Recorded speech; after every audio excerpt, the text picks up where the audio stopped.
Good morning, class. Today we are going to continue working on our one-point perspective drawings.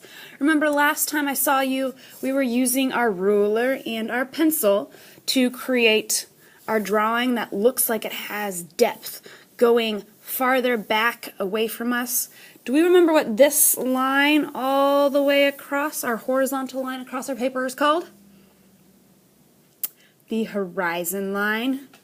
It is where the sky and the earth meet. Sometimes you have mountains going above the horizon line, but it's typically where your sky and your earth line up. And does anybody remember what this point is called?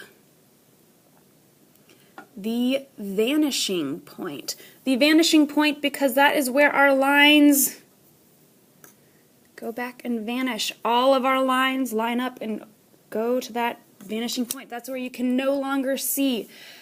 Our earth is round, so we always have a horizon and a point where it looks like things are disappearing off into the distance.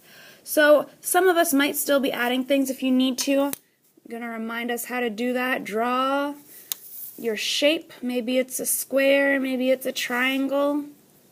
Using your horizontal and your vertical lines. And then connect those corners to your vanishing point. I'm not going to make this super big. This is going to be a smaller thing. Maybe it'll be like a mailbox. You can go your line all the way to the end, or you can just do a little line. But I'm always lining up that with my vanishing point. Line it up with this corner, double check. Okay, we're good. They both line up, and then do a little distance. And then I'm going to connect these lines. Maybe I'll make it a little shorter. Vertical. Horizontal. I've got a little bit of extra, so I'll just take my ruler. No big deal, erase that. Maybe Miss Roselle should have drawn her lines a little bit lighter. If we use lighter pencil marks, a lot better. So I'll maybe make this into a little mailbox. That's a cute idea. I'll have a little mailbox here. Here we go. Put some details of grass. Maybe there's a handle on my mailbox. Maybe this is 820 is the address. Add any details you want. Maybe there's a bird sitting on my mailbox. I'll just do an oval, a triangle, a circle, another triangle, give it an eye. What other details do you want to add? Maybe I'll have some birds flying up here. Maybe there's little houses up here. They're very little because they're going to be on this mountain very far away. Maybe there's little trees up here. Maybe there's trees over here. I want to see big, like this tree, in your foreground, middle ground, and your background way far away. Add any other details you want. Maybe I want to give this store a name. Maybe it's my pet store. That would look better if I lined it up. Although many of you are at the point where you're ready to color. So, for our coloring, we're going to get our colored pencils out. Now, when looking in your colored pencils box, oh, it's just so hard to keep these things sharp. Miss Roselle does her best, but it's not perfect. So maybe I need a yellow. I find this yellow, well, that's no good. This yellow, blah. I'm going to look first to see if there's another yellow. Is there another yellow that is sharp? No. No.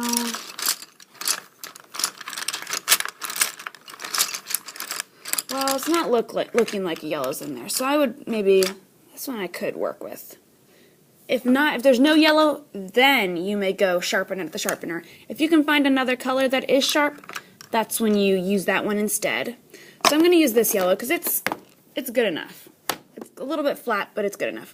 And maybe I'll color this building bright yellow. I'm into bright buildings. Notice how I'm being very intentional. I'm not leaving white space. This is not coloring. That is what kindergartners do, not my fourth graders. So make sure we're doing a nice job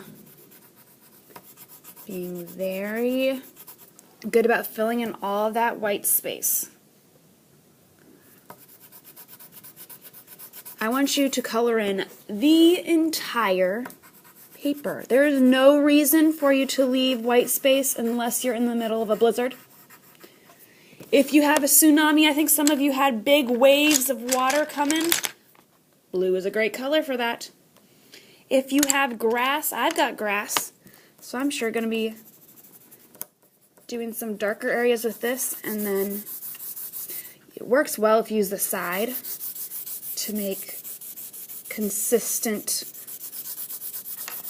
colors for a bigger area. So there we go. I'm going to go like this, filling it in. Can add extra grass details to make it look nice. And keep on going. Fill in your sky. Are there clouds? I might want to draw a sun up here somewhere. I think it's going to be a sunny day. And then I could use my colored pencils to make that yellow, orange. Maybe it's a really, really hot day. Maybe some red is coming out. Alright. For those of you who want an extra challenge, if you've got a sun out, maybe think about some shadows too. Where would there be some shadows?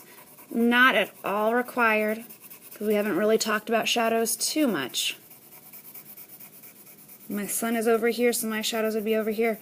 But those of you who are getting done early and need that extra challenge, see what you could do with shadows.